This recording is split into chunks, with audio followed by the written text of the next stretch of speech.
নমস্কার সবাইকে, আমি এশা। তোমাদের সবাইকে আমার চ্যানেলে আরও একবার স্বাগত জানাই।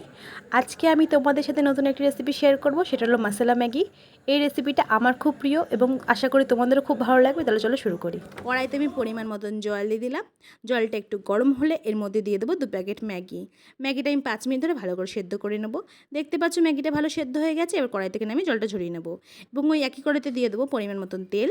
তেলটা গরম হয়ে গেলে দিয়ে দেবো ডুমো করে কেটে রাখা একটা পেঁয়াজ আর টমেটো কুচি। টমেটো কুচিটা দিয়ে ভালো করে মিশিয়ে নেব। মেশানো হয়ে গেলে এর মধ্যে দিয়ে দেবো আমি 1 টেবিল চামচ রসুন কুচি। রসুন কুচিটা দিয়ে ভালো করে মিশিয়ে নেব। মেশানো হয়ে গেছে। এবার আমি এর মধ্যে দিয়ে দেবো কাঁচা লঙ্কা কুচি আর অল্প পরিমাণে আদা কুচি দিয়ে ভালো করে মিশিয়ে নেব। মেশানো হয়ে গেছে। এবার আমি এর মধ্যে দেবো স্বাদ মতন লবণ। লবণটা দিয়ে একটু ভাজা ভাজা করে নেব।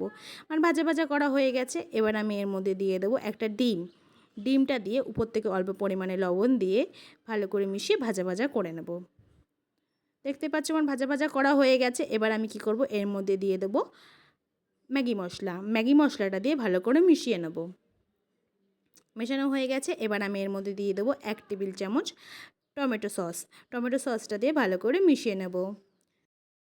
আমার মেশানো হয়ে গেছে। এবার আমি এর মধ্যে দিয়ে দেবো আগে থেকে সেদ্ধ করে রাখা ম্যাগিটা। ম্যাগিটা দিয়ে ভালো করে মিশিয়ে ভাজা ভাজা করে নেব। দেখতে পাচ্ছ আমার ম্যাগি একদম রেডি। আমি কড়াই থেকে নামিয়ে প্লেটে সার্ভ করব। প্লেটে সার্ভ করে দিয়েছি। দেখতে পাচ্ছ কত সুন্দর লাগছে দেখতে। খেতেও খুব সুন্দর হয়েছিল। তোমরা ট্রাই করে দেখতে পারো।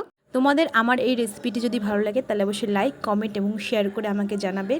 আর সাবস্ক্রাইব করতে একদম ভুলবে না। তাহলে দেখা হচ্ছে খুব শিগগিরই নতুন একটি রেসিপি নিয়ে। ততক্ষণের জন্য টাটা।